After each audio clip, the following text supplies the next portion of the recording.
Welcome to Just Healing, where we rediscover humanity and our conversations around trauma and celebrate all the unique ways we love and heal.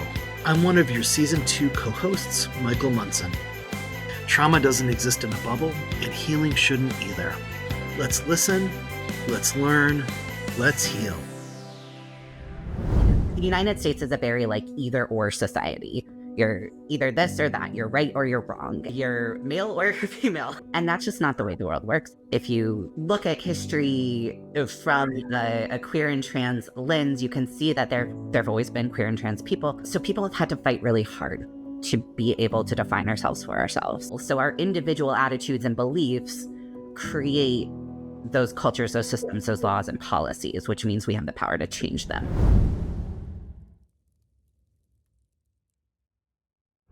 Hey, everybody.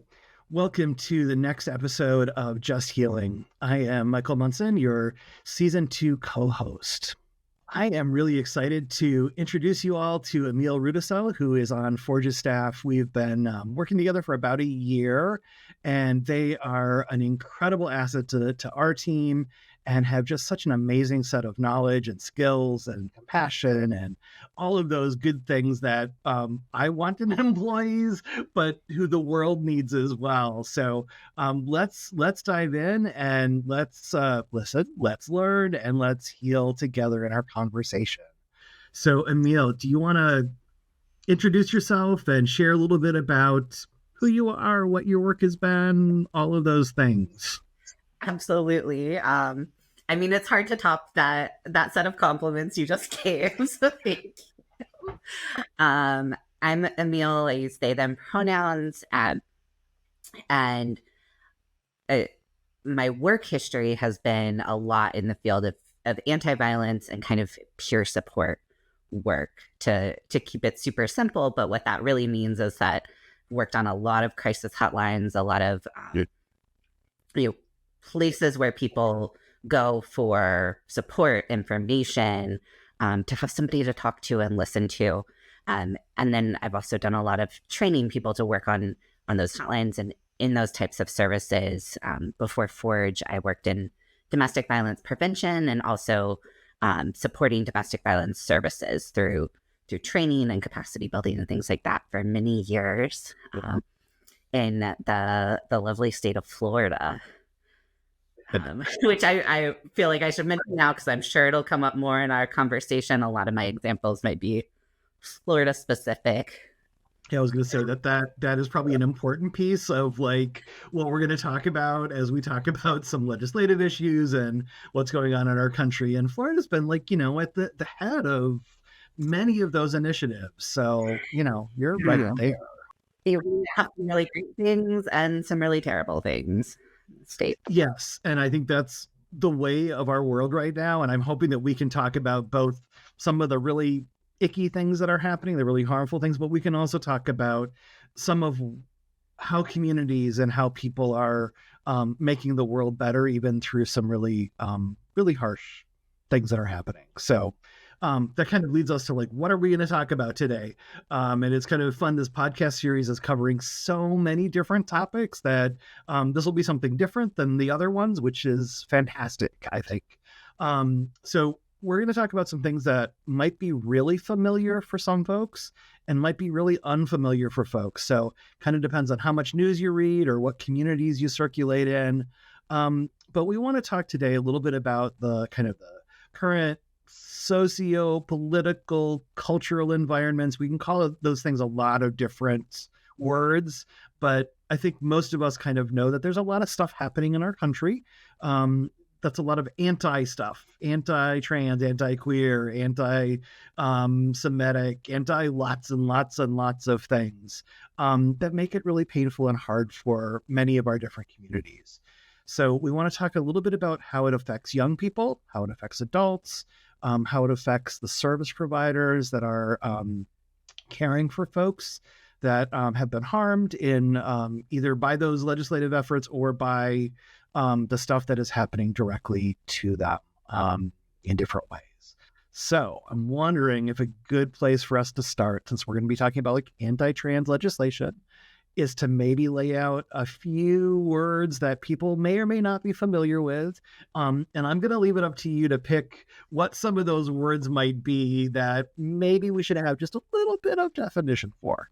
One of those is just what's transgender mean? And I'll likely say trans as the shorthand throughout this. And when I say that, I'm referring to trans, transgender, and non-binary communities, like really broadly. But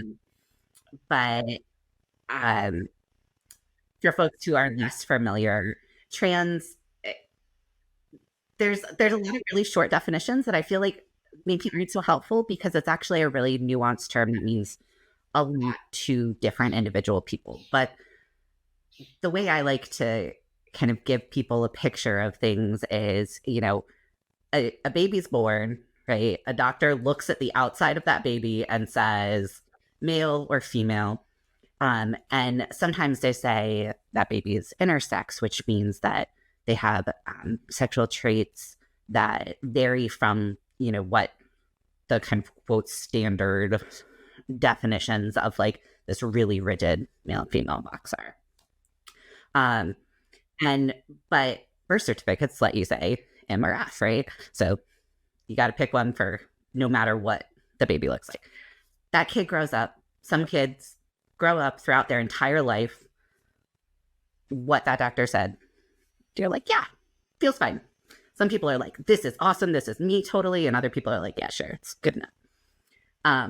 And then some people are like, no, not me. So those folks are often who we consider trans. Like trans means across. So folks who those labels that they were assigned or at birth don't fit. So that could mean that the doctor was like, you're a girl, and that person's like, nope, boy, or a man. Depending when in life they're talking about this. It could be folks like me who are like, neither, none of the above. That's not a good option for me.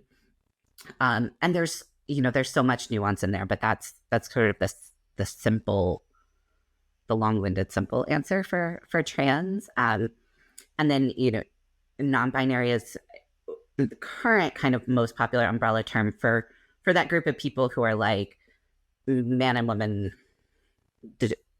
No, not that. And some other terms, I think you mentioned stuff like socio-political climate and anti-trans legislation and things like that.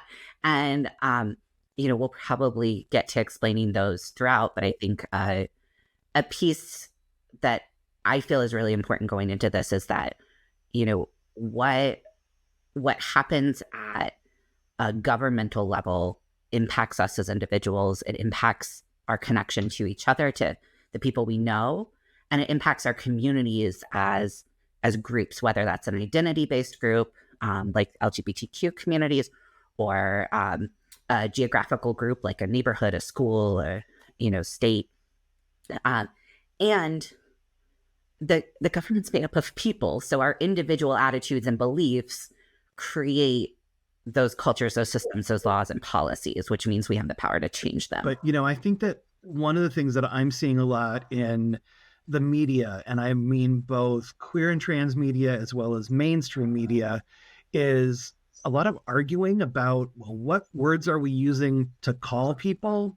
And I'm wondering if you can share a little bit about kind of some of either the politics of that or just what it means when we ascribe a label to somebody that may not be their identity or their experiences, and how that can change the course of discussion, or what it means to that person, or what it means to the world, or, that's a big, big question, I think. But what does it mean when people don't necessarily get it right? Yeah. In the United States is a very like either or society. You're either this or that. You're right or you're wrong. And you're male or you're female, like all of these things. And that's just not the way the world works. That's not the way humans work. And so language is both extremely, extremely important. And it's not always that important, and it changes. And for each individual person, there's going to be a lot of difference and nuance in that. I think the anger and the outrage around using the right terms for people comes from centuries and centuries of people being denied access to defining themselves and language for themselves. If you look at history, that from a queer and trans lens, you can see that there have always been queer and trans people, and have used different words over time. And a lot of those words have been erased through colonialism, through colonialism, other means too, but that's the big one. I say that kind of laughing, but not to just because it's such a huge, brutal force in this world. And so people have had to fight really hard to be able to define ourselves for ourselves. And so it matters a lot when you or your community have been fighting for these words, and then people ignore that. When you work really hard for something and people are just like, meh, no. Of course there's anger and outrage and upset. And at the same time, we have a lot of folks who are trying to learn and struggling, with that. We have language that changes over time. And we have individuals who just don't care as much, who maybe have different words that they use with their families than they use with their friends, and they're really okay with that. Language is only one part of how we show care and compassion and love for each other. So I think sometimes we get super focused on language at the expense of all of these other things that we could be doing to make the world safer for people. And language is one of the ways we show that safety. So it's both. The other things I think about are just how language has changed over time too. And so I'm genderqueer, which is less commonly used now. And I came out as genderqueer, I think, before non-binary was really common. And so I'm that doesn't feel like me.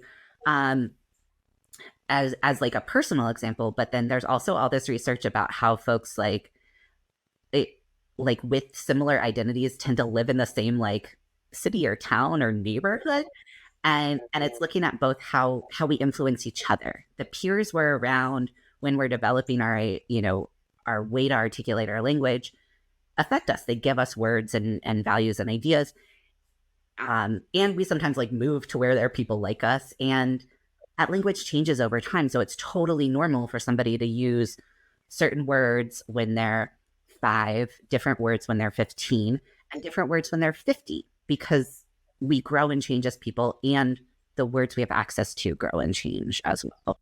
There's a couple of things that I've seen happen, and I have been out for a really long time, for over 30 years, and it's the pool of language that developed 30 years ago is ancient, and nobody uses some of the words that we used then. But I'm also thinking about how, in our culture right now, we live in this, like you said, kind of either or culture. And we live in a culture that blames people. We need to find blame in who says what happened with who. And, I think that we can see sometimes in the trans community, we blame sometimes the media, we blame the parents, we blame other people for using the wrong words. And then the mainstream blames the trans people for doing stuff. So we've got this cycle of who's blaming who, and we don't see the full picture. And I bring that up because I think that this comes up a lot when media reports on trans people that have been in the news, and people say they misgender somebody. And that's true, that the media does misgender some people. And when we look deeper, sometimes we realize that hey, that parent that they interviewed, this is the relationship that they had with their child. And that language might be different than what the trans community wants the media to be. And I know I'm just mucking up all of what you just said, but it's complicated because we have different relationships with different people. And then when the media gets involved, when politicians get involved, it can get really, really messy. So I just kind of wanted to add on to your pieces because it's not simple, and language is important. and it can be weaponized, or it can be embraced, or it can be loving. It can be all of these things, sometimes all at once. And then it's just kind of blows people's minds. So, yeah. I think just to like add a little bit more in there too, there's also thinking about like what the power and the reach of your language. I might use like some different words with my friends than I will when I'm leading a training because, because of what I'm modeling. And I do think that the media has additional responsibilities. And there's some really great media guides out there, that to make sure that they're doing the in-depth research and to be responsible when new information comes out. Sometimes you don't have access to information and then you get it. So be responsible then rather than doubling down on the wrong information. Yeah, and I think that that's really critical about being responsible, being responsive. If we make a mistake, we can say, I'm sorry, we can correct that mistake. And like you said, like, I think a lot of people have different language that they use in different situations. I know, like with my partner, I use language that I'm sure would not be very well received in other places. And I try to be really careful in my language use when I'm training. Like you just said, like, we have a different language set and it's neither one is right or wrong. It's context specific. And there's ways that we can show respect more globally in those public spaces. And we can maybe honor our own identities more in our private spaces, and that's an interesting dance for some of us, I think. So we've laid the groundwork and we've mucked it up a little bit. So we're going to muck it up some more.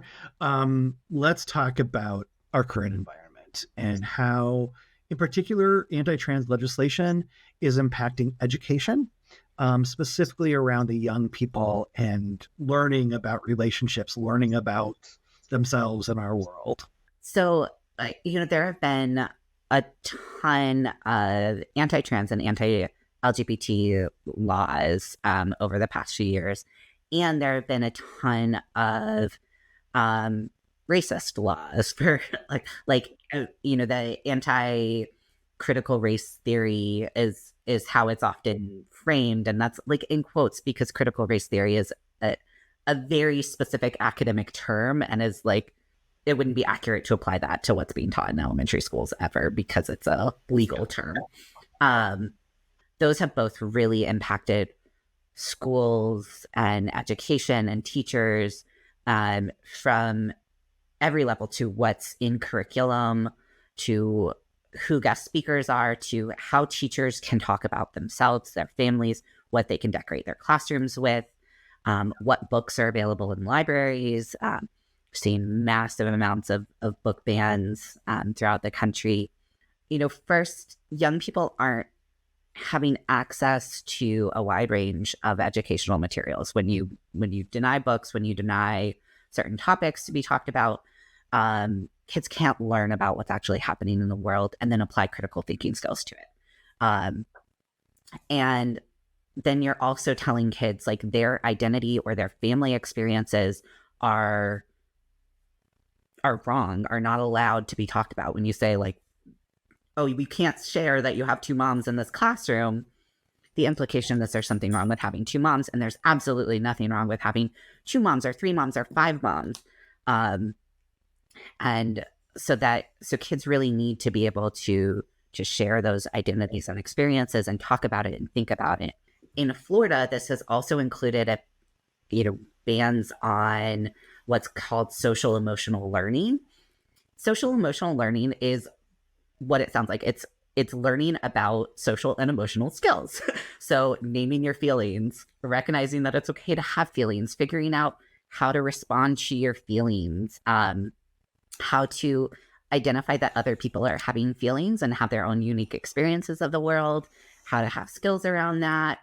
One of the ways that we can help to decrease the amount of violence and relationship violence is by helping people learn at all ages and starting when they're very little, but throughout the lifespan, how to not be abusive. So, right, how to respect when your partner says no, how to solve conflict, how to, be confident enough in yourself that it's okay for other people to be themselves, so that you don't feel like you have to control other people, all of this stuff. And that starts with little kids. Things like asking before you take a toy, before you give a hug, um, learning to share, but also learning that it's okay to be like, I don't want to share this right now. I was playing with it first. And hearing no from other people and respecting that. So that, well before anyone starts thinking about dating, if they ever want to date, we learn how to be in connection with each other. So a lot of this is making it harder to teach those skills. And, then really explicitly banning conversations around sex, dating, anything LGBTQ. In Florida, like, you can't talk to elementary school kids about menstruation. So, like, kids' bodies are changing and teachers can't acknowledge that. So it creates a really rough atmosphere. And then the laws are so vague that it's creating a culture of fear amongst educators and service providers. And there's a ton more that adds into it, but that's kind of the starting place. Yeah, and as you were saying that, I was thinking about, you brought up critical race theory, and I'm like, like, you and I know, and many people know that, like, this is not about grade school kids. This is a college thing. This is a theory and whatever.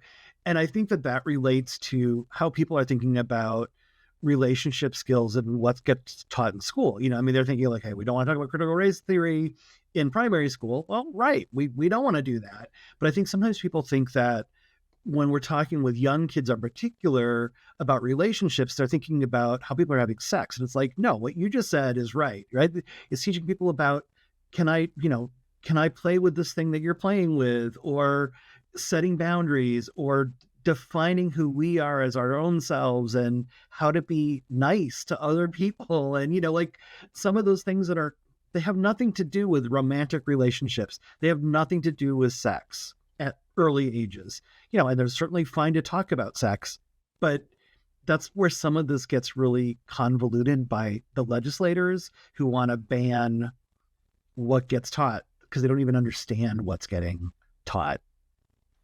And the legislation ends up being written so broadly that it's like, you can't talk about anything LGBT. You can't talk about, race or racism at all. I mean, and we've seen that go to extremes recently. It's gone kind of viral, was a permission slip in South Florida for kids to be read a book by a Black author. I think that's what they're trying to create is this inability to effectively teach about race, about gender, about systems of inequality. Because when we learn about those things, then we're able to do something about them. If we don't learn about them, then we maintain the status quo, which right now is very unequal, very divided. When we have societies, cultures with more inequality, we have more interpersonal violence and more intimate partner violence, whether that's domestic violence, sexual assault, anything like that. So a lot of prevention looks at not just teaching the relationship skills, the individual relationships, but creating a world in which it's easy to have positive relationships and where there's more equality, so that there's a culture that contributes to everyone should be treated with respect and dignity. Kids learning about this stuff matters, because it influences how we think about the world, and the people who grow up to create the laws and the policies and the culture and teach future kids, like all of that stuff. And I think that's part of maybe what's happening with the legislation of, like, only these people get to have the good stuff and the rest of you are, kind of pushed aside. And I think that relates to this concept of, like, is there enough? Is there enough love? Is there enough compassion? Is there enough kindness? Is there enough food? Is there enough housing? All of those things. And I think our culture has shifted back and said, no, there's not enough for everybody. And what does that do to people's belief systems and how they treat each other? for folks who are kind of like, whoa, this is a lot and there's so much to do and think about, like there's stuff for all of us to do. And this, like there's some things I spend a ton of time thinking about, and everybody has different things that are their places of taking action, and places where, you can support this sense of like generosity and abundance. And that doesn't mean like wastefulness, but it means like there's enough food in the world. We just need to get it to everybody. But I mean, that's part of what creates can we have a healthy relationship with each other when we're feeling like we have to compete for resources that we really shouldn't have to be competing for. So, I mean, I think it does all fit together in the conversation that we're having. Bringing back to, thinking about like men healing, I think that like trauma and our experiences of violence can also really impact our sense of scarcity or abundance, and our ways that we connect with each other. Like the violence that happens to us is the vast majority of the time traumatic, and trauma really impacts our relationship to ourselves and to others and to the world, to culture, spirituality, the literal planet, all of that. So this is kind of, where that healing piece comes in too, is that we often need to do our own inner healing and that like relationship or community level support. If I get tons of therapy, but like no one around me has thought about it, like does it matter that much? Therapy is by no means the only way for healing at all, but how do we rebuild those connections with each other so that we can really collectively kind of do that? And so just kind of pulling those threads back in. As you were talking, I was thinking about, we don't live in a world that's trauma informed. And trauma informed is another one of those words that we could spend hours talking about. What does that mean? But, when we look at trans kids, I mean, you and I both know that trans kids are experiencing a lot of violence from a really young age, whether it's bullying, sexual assault, physical assault, getting denied access to things, being harassed. That creates trauma, and it can create a lifetime of trauma, whether it's there's interventions in that or not. And I was thinking as you were talking about how kids are also worried about the adults in their life, and that adds more trauma and weight. So like, rather than kids being able to be kids, use the bathroom that they, that aligns with their gender, play on the sports teams that are right for them, rather than allowing kids to be kids, we're having all these rules put on them, including things like, I was reading yesterday about a new Kentucky law that says if your kid uses the wrong bathroom, the parents can get like taken away from the kids. The kids can get taken away from the parents. What a burden that child has, because the kids are now worried about like, oh my God, my parents are going to go away if I'm who I am. So I just think like, when we look at there's direct harm that's getting caused, but then these laws are causing this additional layer, and it's a really big burden on kids who should just be able to be freaking kids, playing and being and learning, not having to worry about the people who should be taking care of them. So absolutely. And so many of the laws, that we're seeing are creating more harm, both the emotional harm you just talked about, and we're seeing increases in violence and harassment. These laws don't keep kids safer, any kids. And yeah, I think, a lot about like one of the things that we know can be supportive for kids, for young people, is having a supportive, caring adult in their life. And sadly, again, there's a lot of pressure on parents to be kind of like perfect, and so many expectations. And this is not about being perfect. It's just about like being present when you can be. And maybe it's not a parent, maybe it's some other person.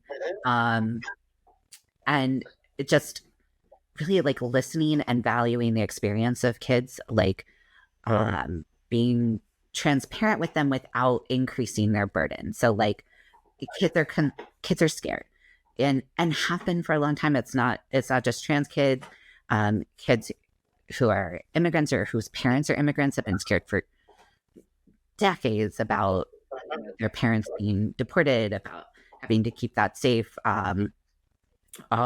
There's just so much of this like stuff that's trying to pull parents and kids apart. And listening to and honoring the fears of kids and talking through with them what the family is doing around safety, around supporting them, can be really, really helpful in a way that makes sense for that kid's age. The conversation again is going to be different at 5 than at 15, but we don't need to hide things from kids, but actually like trusting that young people are humans and are capable of thought and ideas and have questions and curiosities and have their own insights into the situation. Like that actually helps with the healing, and it helps young people feel some sense of agency and control over their lives and strengthens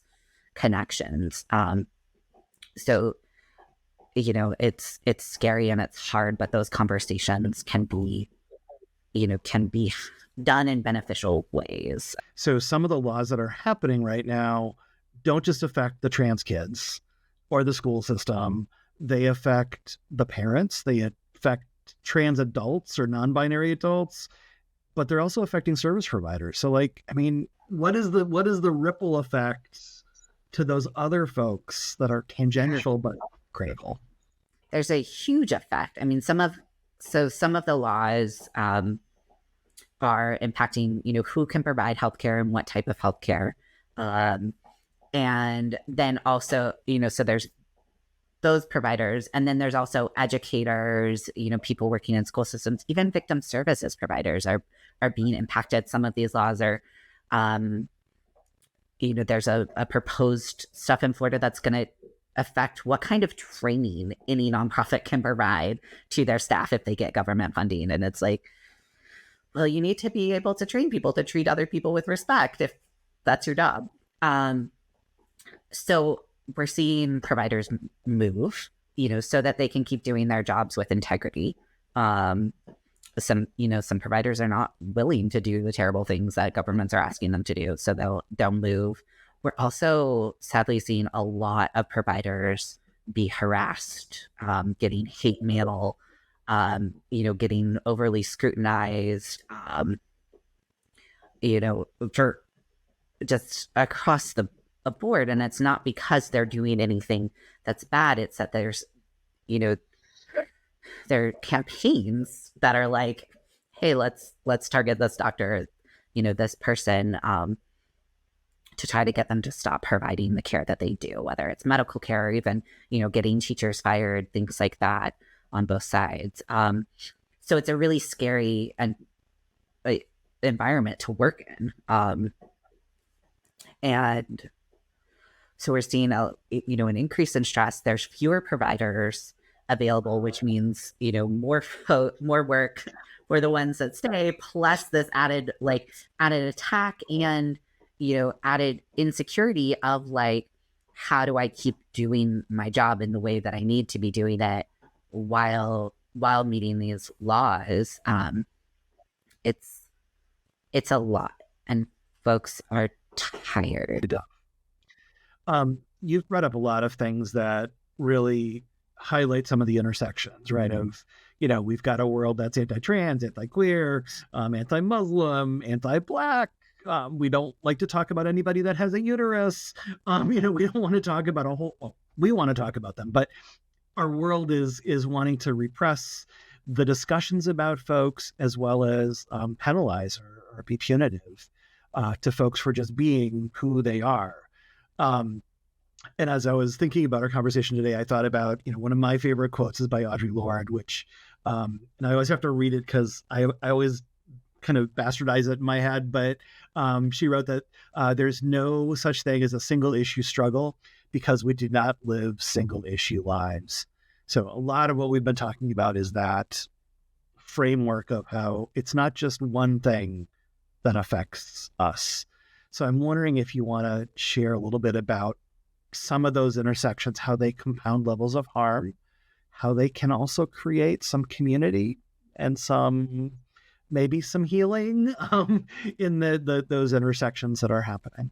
Two kind of big examples of this that are on my mind right now, and it might take me a minute to get through it, but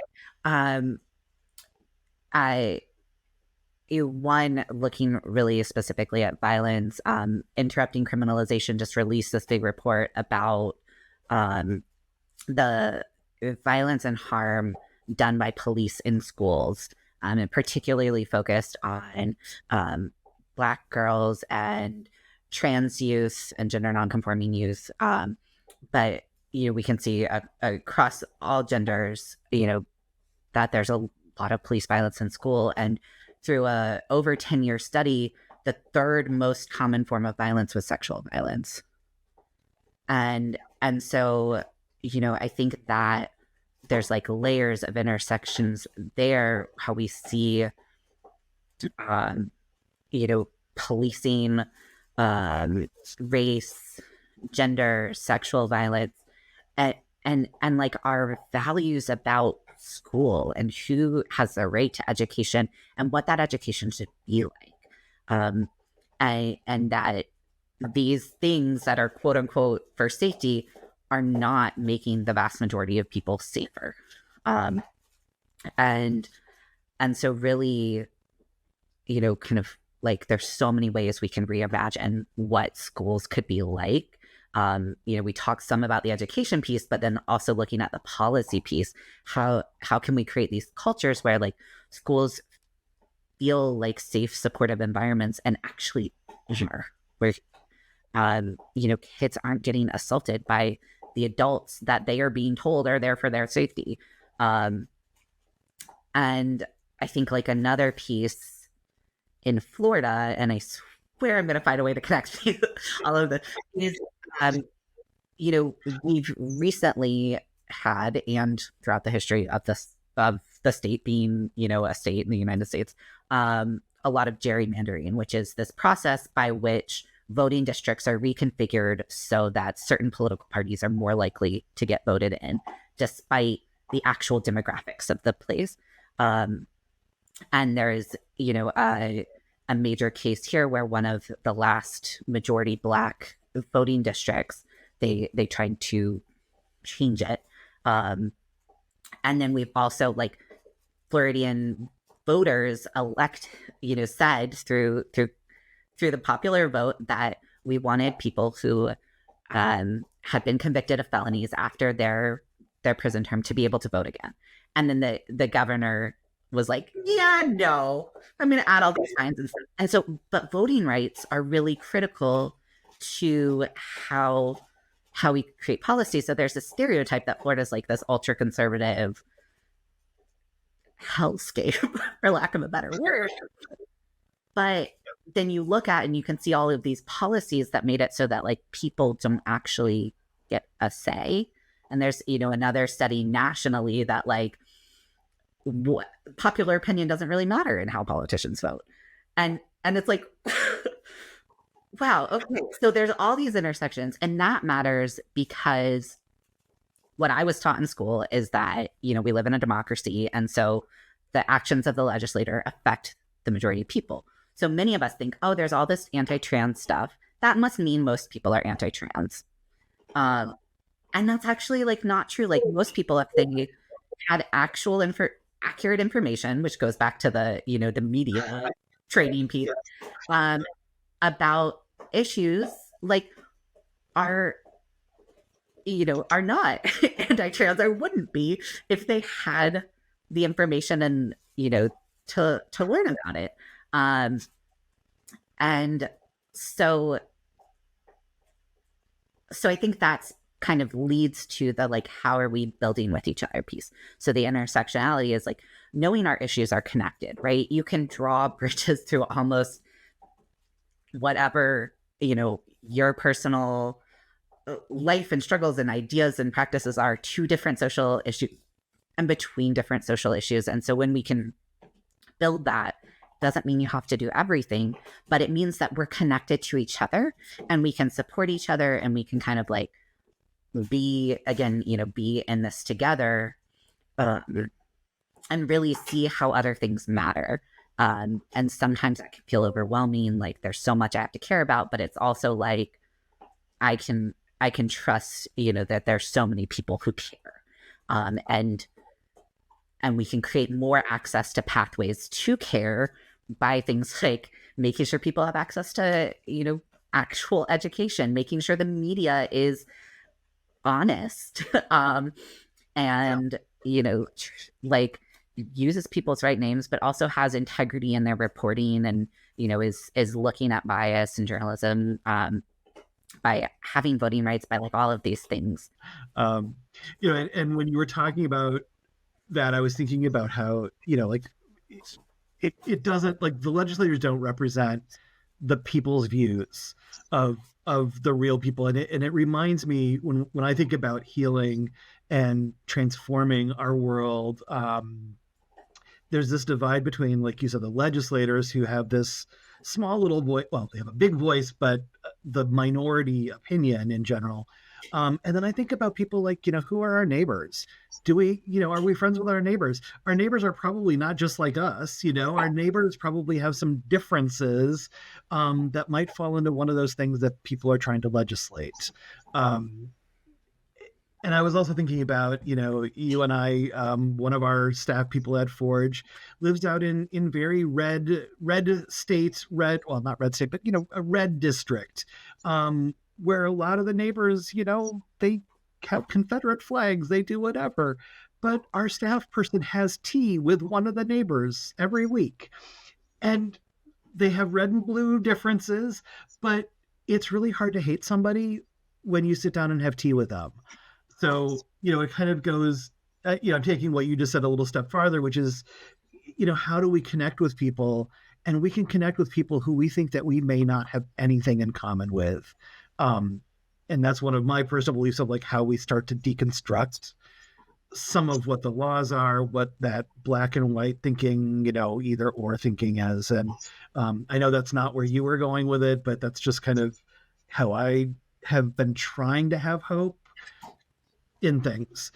So I'm curious about what you think about, like, where's the hope? Where's it sucks right now. It really sucks right now.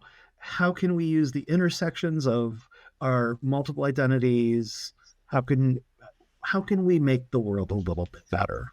When we are able to have those connections and sit down and have tea with folks, like not just stopping with their connection to us, I think about building those personal connections, where we have them. And it doesn't have to start with the people who are the biggest haters. It often starts with the friends, family, the folks who are more movable and less entrenched in their values, are people we can talk to individually. There's so many ways in like how we relate to kids in our lives, for parents, just how we have relationships, as well as, more traditional forms of activism, give me a lot of hope. I'm going to do my best to live like we have that abundance and we have that generosity and that care for each other, and seeing other people do that in their own ways as well, is, I think, really like healing and beautiful to me. How do we help people understand? How do we connect to people? And we do that through language. We do that through how we message. And it's not being dishonest. It's not being whatever. It's just being selective in how we choose to have those conversations. And for those of us who have the capacity, the emotional capacity to do it, great, right? I mean, not all of us can go canvas. Not all of us want to do that public facing things. Not all of us want to have tea with our neighbors. But we all do something that can move a little bit of our world towards a place that might be a little bit kinder and less abusive. So anything else that you want to share that we haven't talked about that you really wanted to make sure that we captured in our conversation? I think we've covered it all. And I know it's been really spread out, but I love the ways that there's so many connections and threads between everybody's lives and the work that we do, and healing and learning from each other. It's always lovely to have a conversation that we talk about ideas and think about the world as a bigger place. So thank you for having this conversation, and hopefully we've expanded some people's thoughts. Maybe we've affirmed some people's thoughts, and hopefully we'll give people something to think about that maybe they haven't thought about in ways that are new and different. And maybe people can sit down and have coffee or tea with their family or their friends or whoever it is that they want to connect with. So this was really lovely. So thank you again. And this is the end of this podcast, but there is another one that will pop down next week. And I hope you all will stay tuned in for the next podcast. Thanks, everybody.